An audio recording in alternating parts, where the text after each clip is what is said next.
have to give them credit for trying to build up. How did they build them up? They brought up I watched half of Raw before we came out here. They brought out a scale. Like they did weigh-ins against the UFC. He literally and figuratively can't get over because the week before that he couldn't get Brock over the fucking ropes. And now this week they bring out a scale for us to see how big he is. Like if we don't know how big he is because he's big, like it's just weird. I wonder what really is going on that they would give poor Brock Lesnar that match, right? The only thing I've heard is that Brock didn't want to do Bray, so. You know what, man? I like hate to say, but if I, I don't want to wrestle Bray. if I hate to say, but I never thought the day would come. But here we are. If I had to choose, I would definitely choose Omas over Bray at this point. Bro, I told you, I am over this Bray shit. I'm just over it. I couldn't be more. I've never been over something in wrestling more in my life. And they've had Naked Midian. Like, I couldn't be more over this Bray shit, man. Like, it's not working. It never fully worked. It's never gonna work. I'm just done, man. They should have just brought him back as a Fiend. Just wash away that Goldberg loss. We've been all good, but no, they had to be like, let's make him human and give him personality. I would give him Omas before I'd give him Bray. I'd give him Drew before I'd give him Bray. I'd give him Lashley again before I'd give him Bray. I'd give him freaking Gunther before I'd give him Bray. I'd give him Big Show before I'd give him Bray. But see, and we were hearing that it was supposed to be Brock and Gunther, so I'm like, what the fuck happened along the way? It's just, I could see why he wouldn't want Bray. Bray's push has been very inconsistent. They've never built Bray up to be the kind of threat that would take out Brock Lesnar for that to even be considered as a match. Like, that's even worse logic than what they were going to do to Stone Cold in the opening freaking King of the Ring with Brock Lesnar and have him lose. To have Bray, who's been losing to everybody, fight Brock Lesnar, who's practically unstoppable. Why in the hell would he get that? Like, the only time he was ever booked anywhere near like that is when Brock wasn't around. That's when he was doing the Fiend stuff. Like, he ran through everybody. He held the Universal title for like 4 or 5 months. The only reason he lost is because Bill decided to show up, and winning is in his contract. I mean, he was winning there, but that winning that Universal title kind of ruined him. Number one, Bray Wyatt's character doesn't need a belt. Number two, his belt looked really stupid when they made that hideous mask belt. The biggest he's been, aside from the Fiend, and the Fiend only because of that, the whole look and shit like that, was when he was doing his WrestleMania thing against John Cena, and he lost. He loses. Before that, remember, Bray's biggest stint was he loses on pay-per-views. So the feuds when it matters, he loses each time, and that was like the final straw. Oh yeah. And I've always wanted to like Bray, but you know what? They always add something that's dislikable. It's almost like they deliberately, like I don't know, the red light. Like the red light or the neon lights or just something where it's like, all right, we get it. It's creepy. Now can we just go back to the wrestling? Like they never go, or that time that like Rollins beat him, remember, like they stopped the match or whatever and the match just ended. Like things that just make you feel sour afterwards. Yeah, when they tried to kill the legacy of Hell in a Cell, yeah. Yeah, where in the middle the match just ended, and it was like, are you kidding me? On top of this being bad, like the fucking match just ended, like in a match like this. I remember how hot I was like that. I was like, isn't this the same place where we always watch Mick shoot die, and you tell me you stopped the match for a worse spot? Like, the guy's actually a good worker. I don't need shit to glow in the dark or be all red or have neon paints, or like they're doing too much of the things. Like, it's almost like the same thing I accuse the House of Black of, where it's like I like everyone in the House of Black, but every time I see them, they're in the darkness doing a promo or doing a ritual. And after a while, it's kind of like, guys, you do like 8 rituals a week and you have like 1 match a month. Like, I'm just starting to get a little bit annoyed here. It's not that there's anything wrong with your promos or rituals, but your ritual to match ratio is drastically off. Yeah. Sure, The Undertaker did his promos and his cool stuff, but you know what? Each and every one of those was memorable. It wasn't like The Undertaker was out there every week fucking taking sledgehammers to graves or digging up coffins. Whenever he did it, he made it important. If you really think back in your mind, you could probably remember every Undertaker promo that was like significant. Like the Buried Alive promos he's done, or the return promos that he's done, or even the promos he didn't do. Like when he was in the ring with Triple H and they just kind of looked at each other, and then they both looked up the WrestleMania time, then they both looked back at each other, and no one said anything, and then the match was just on. Like, that's how fucking skilled they are. It's like Bray's not any of those guys, which is the reason why I get annoyed when they compare him to The Undertaker. Because, like, no, dude, that is like not even fair to him for him to be compared to The Undertaker. You will never be. It doesn't matter how good he gets. Even if all of this worked, he would have not been The Undertaker. So I could see why, like that's like that's a bar. nobody is going to reach.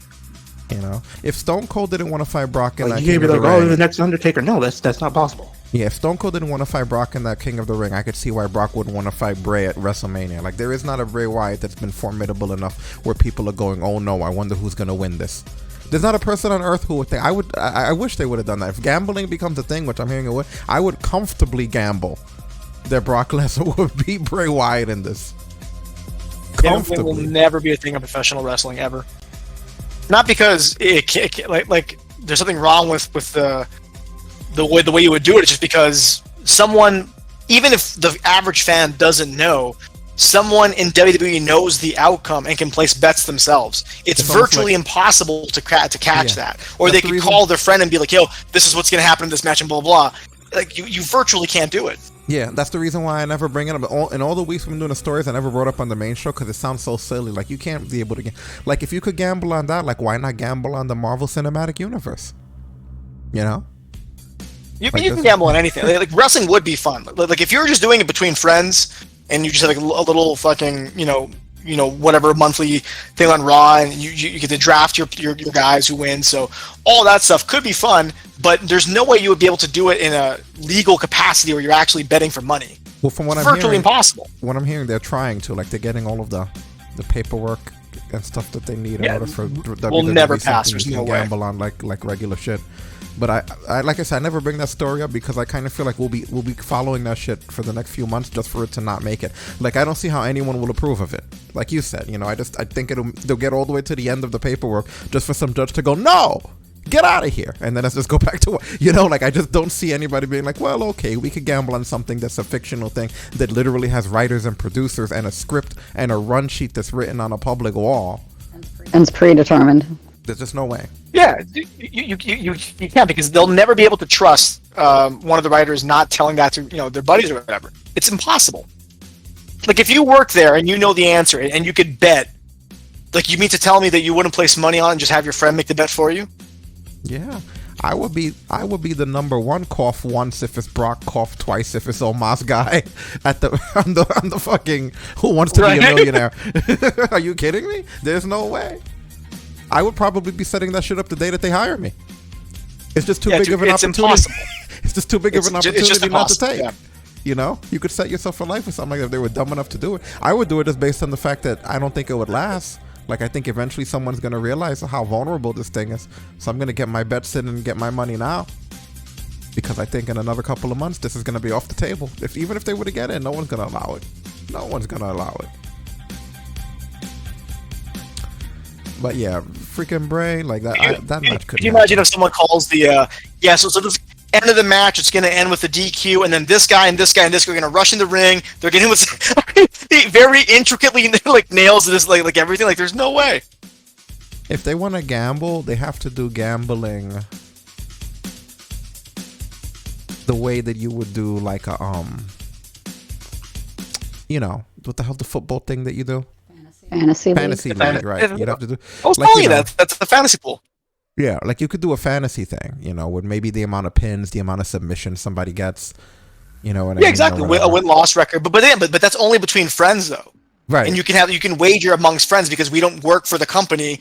We don't know. We can predict. We can guess. Like me guessing that WWE is really getting behind this guy, whoever he or she is, and they're going to push him. So he's probably going to win this match on Raw. Is equivalent to a sports bookie going, "Hey, this guy, his girlfriend broke up with him like last week. He's going to be all messed up this game. Don't bet on that guy." There's people out there that know that stuff. So that's in the equivalent of, right? But again, anytime where there's money involved, yeah, there's absolutely no way.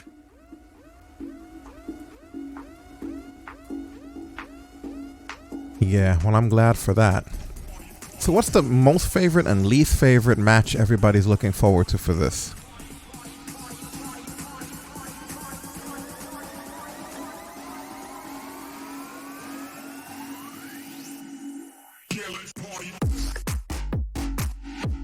I'm most looking forward to probably the Cody match, just because there's no way, no matter what you do, someone's going to be angry. Oh yeah, that one's going to be great. That one's good just because I want to see who's not happy after that one. But I think Rhea and Charlotte is one of my most excited ones for. I only say that one over Roman and Cody just because Roman and Cody has like a next level of excitement and build behind it. So it's like miles ahead of the rest of the card for me.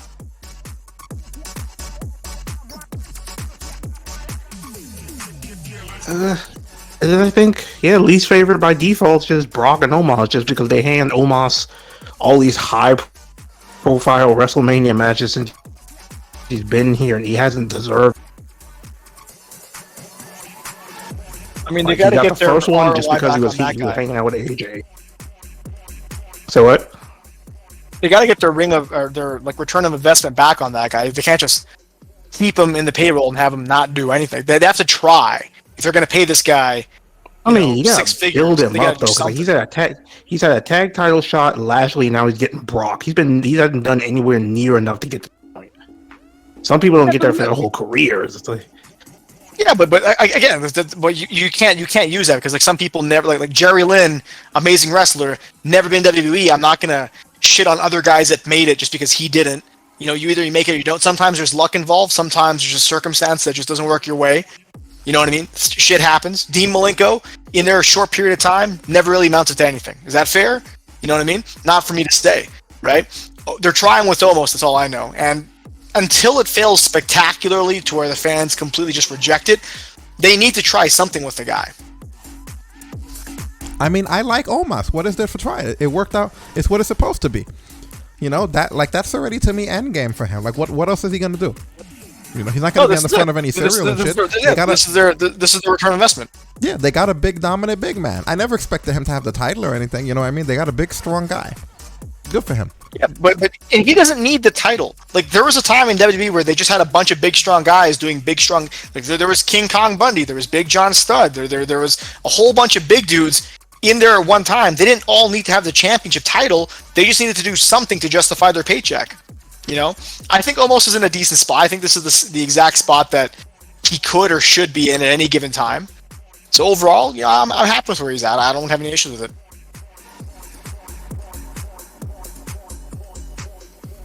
Yeah, I don't mind Omos, man. I think he's really cool. I think it worked out. I think that's the problem is if for some reason, I don't know when this started happening, but everybody looks at every wrestler and character as how high to the top can they make it. Yeah, it's not a fair barometer. Yeah, because we're going to really measure success. I hate to say it. I know people think I'm insane, but I would measure success like with The Miz. I bet The Miz made more money than a lot of those guys.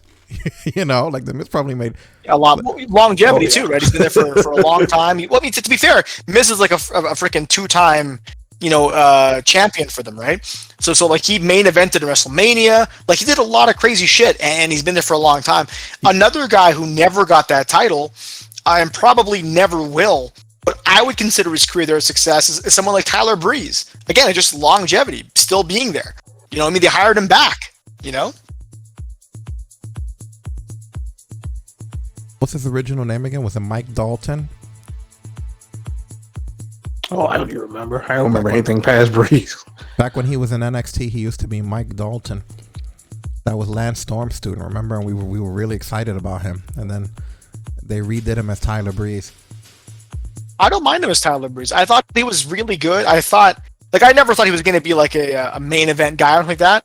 But I thought he easily could have been a decent mid-card guy for a decent amount of time if Vince wanted him to be, or even a good tag team specialist, which he became, In a lot of ways, I think he overachieved. I think the reason they did that is because when he came up from NXT, the good news was that when I first saw him wrestle, I immediately saw the Lance Storm in him. The bad news was that when I saw him as a character, I immediately saw the Lance Storm in him. And I think that worried them. They were like, oh my God, here we go again. It's like black hole of charisma. Like he had nothing. I think that was a desperation move. You know what that's like? Like that exact analogy. You remember the story of I think I told you this, whereas FTR had that match with American Alpha. American Alpha. Tore down the house. Everyone loved it. And Vince, for some reason, never really got behind that team. So he went to them backstage after they were celebrating, after everyone's high-fiving them, they're, hey man, great match, amazing, blah, blah, blah. Vince goes up to Cash and Dax, and he goes, a lot of people tell me you're the next Brainbusters. And they pause, it's like a huge compliment, and then Vince goes, that's the problem. You guys are the next Brainbusters, and they never accomplished anything. And he walked away. Damn. You know what I mean? Like, I never forgot that story, and it's such a Vince thing to do. But the way FTR told it is just like, Vince probably did that to like get us riled up and get us angry or whatnot. But that actually was like a huge compliment because like obviously those guys, Tully Blanchard, were huge fans of them, right? Big influences on our career. So that was a huge compliment that he would acknowledge that. So which is probably not the response that Vince, was expecting them to do, right? Yeah, I could see it though. You know how he feels about shit like that. He doesn't care. You gotta remember that they're talking to a man that everything is a maneuver to. What a maneuver!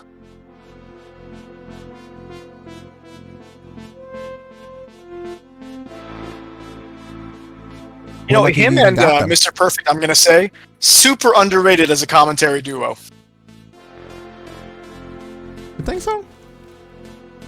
Yeah, man. Because look, a large part of my childhood was Vince, and I had obviously Gorilla Monsoon and Jesse Ventura, right? And then I had Gorilla Monsoon and Bobby the Brain. But then there was a brief period of time where it was Vince McMahon and he had Mr. Perfect, he had the Macho Man. Vince and Perfect actually balanced each other out quite well. Like Mr. Perfect was really, really good in commentary. He wanted to wrestle, that was the problem. He wasn't, retired, like he still wanted to go, right? But he was actually really, really good. He was very much like a younger Bobby the Brain Heenan. See, and that's the problem. Vince, my theory is, because if you notice, Vince always takes people and forces them into retirement and makes them his commentator. I think that Vince's definition of old changed as he got old. He had to keep raising the bar further and further because Macho Man was too old, he retired him. Hogan was too old, he retired him. Perfect was too old, he put him on commentary. But as he got older, he just kept raising the bar further and further and further to what old is. Now you got to be like fucking William Shatner's age in order for him to retire you to commentary. Right. I think that's ultimately what happened to Vince there because he got way, like, think about it. He was retiring people way younger than any conceivable age now that someone would retire. And remember he did like a farewell thing, like he shook Macho Man's hand. Thank you for everything, Randy Savage. Remember that shit? Yeah, I remember that. Like he gave him an unwilling send-off. I don't know if people at the time realized when they were watching it, but as friendly and as cordial as that shit seemed, it was an unwilling retirement. He did the same shit with Flair. Everyone talks about how beautiful that retirement was with him and Shawn Michaels, which I agree. It's one of my favorite WrestleMania matches. The emotion, everything about it, the pageantry, the way Flair looked coming down the ramp, and everything about that fucking match, except the fact that Flair didn't want to be there. To be fair, he was 100% right about Flair. Every single match he has done post that WrestleMania has been dog shit. Right? Like, yeah, he got a lot wrong. He got Perfect wrong. Like, don't get me wrong. After, Perfect left WWE, went to WCW, yes, he held the United States Championship a couple times. He was a tag team guy, catch champion. But he never did anything of note. Like, he wrestled Brett, he wrestled Sting, he wrestled DDP, he wrestled a lot of guys. And none of those matches were as good as, his old 1980s, early 90s self. They were okay at best. So he lost half a step. So Perfect had some more in the tank, but he didn't have a lot more. Macho Man had a lot more in the tank. Did you know that before Macho Man left, or before Macho Man was forced to do commentary, the one feud he was pushing to do was to have a run with Shawn Michaels? That is crazy. To be fair, though, he was pitching that. He wanted to put him over. To be fair, though, Flair had a lot of left in the tank after his Shawn Michaels retirement, though. Like, I like TNA Flair.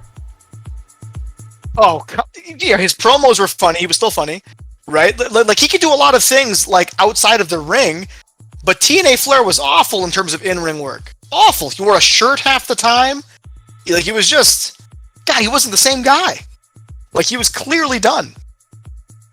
TNA Flair, to me, just in terms of in-ring work, was as bad as, and I hate saying this because I'm a huge fan of his, as Kurt Hennig, Mr. Perfect TNA.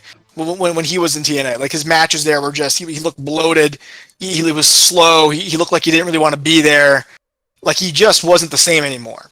The magic was gone.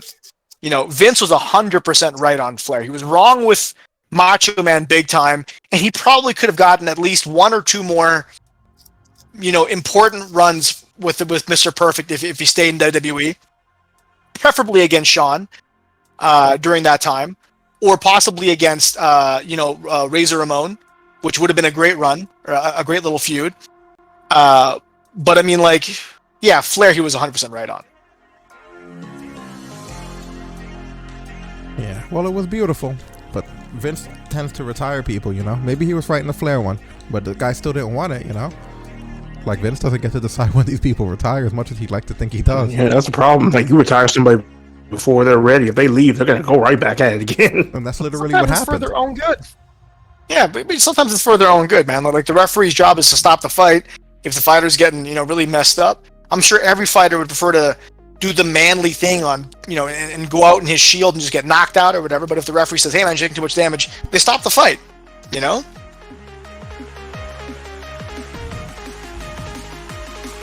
Like, I wish somebody stopped the fight for Ken Shamrock years ago. I mean, then sometimes you get that guy that goes to work for another company because he heard Mario Yamasaki refs there. Bro, did you see that, I don't think it was Mario, I've never seen this ref before. It was Fury FC, which I'm not too familiar with. But there was this one ref that the guy was, knocked out, or passed out. He didn't see it. And the other fighter was like, hey man, he's unconscious, he wouldn't do it. And then the guy switched his submission to an armbar, and the guy, from being unconscious, woke up in pain, screamed, and tapped out afterwards. Like, how crazy is that?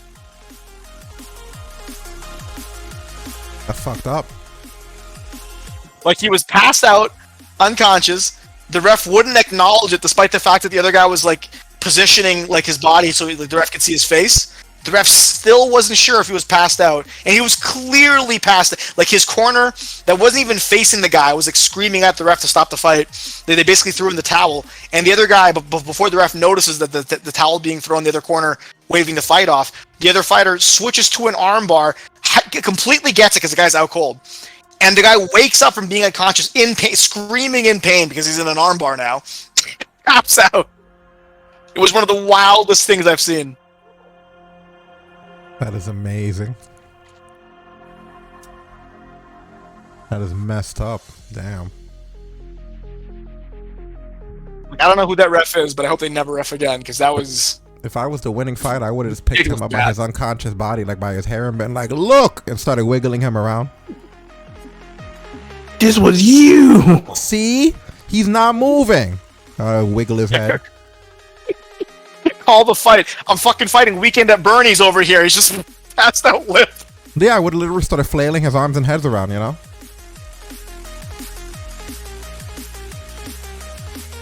Still one of my favorite Dana White moments is when he buried Mario Yamasaki like that. It brought me so much joy. Oh my god. Because it was like a string of bullshit where it's like, dude, if Dana White had the force, right, he would choke out so many people over the monitor the way Vader does. Because you notice, when he's done with somebody, he's done with them. Like, if he says you're never gonna see somebody again, because we've heard that from a lot of places, especially wrestling. We'll never see that person again, and they come back. Right. Means that shit. When Mario Yamazaki, he's gone. Like, when he gets rid of people, we have literally not seen nor heard from his heart emoji having ass since. When Dana says you're out of here forever, he's kept his word on every single one. And I'm not talking no-name fighters. He expelled fan favorites that were exciting fighters. Paul Daly, Semtex, after his cheap shot against Josh Koscheck. After he hit that after the bell shot against Koscheck. Yeah, against Koscheck. Gone. Dana White immediately said, hey man, your contract is terminated. You'll never see him back. And we never saw him back. Babalu Sabral, one of my favorite fighters of all time. He held in that choke a little too long against David Heath. He was gone. Dude, if Dana says you're out, you're fucking out, man. That's mafia style shit. Yeah, there was that other guy. I can't remember what his name was. It was Ruzman, something like that. But he was different submissions too. He would hold him in. Yeah, Paul Harris. Dude, he would hold submissions in after they got tapped. He did 3 times. 3 times. Yeah, Dana just had enough and said you're gone. Dana said okay, dude's he's done. Yeah, and these aren't like random, guys that are in like the 25th, but these are like top 10 fighters at the time. You know what I mean? Like really in contention. Yeah, these were guys who could have challenged for the title. And I mean, not for nothing, I always find that impressive because he let Tito Ortiz stay in the UFC. If Tito stayed and you get kicked out, you have a problem. Because Tito gave Dana White hell back in the day. And he almost had a boxing match. Like, holy shit.